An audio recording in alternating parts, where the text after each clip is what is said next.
นี่ก็เก็บมองมาได้ประมาณสักเกือบเม็ดปลายนะเซียวเนาะเก็บมาเม็ดปลายแล้วยัง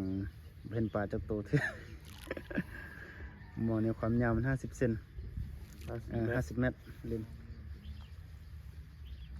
มันบันทึกปลาจักโตเท่มันบริมัดอันนี้เขาวันนี้เขาใส่แล้วก็ปะไว้กองปลายมันปะไว้บริมัดอ้าวเกี่ยวอะไรวะเก็บมันสิบริติดถึกแล้วตัวหนึงเห็นละหมดแล้วตัวนึงไอ้ลอตเตอร์จัดการมาแล้วเสี่ยวไอ้ลอตเตอร์จัดการมันแล้วได้ตัวหนึงละ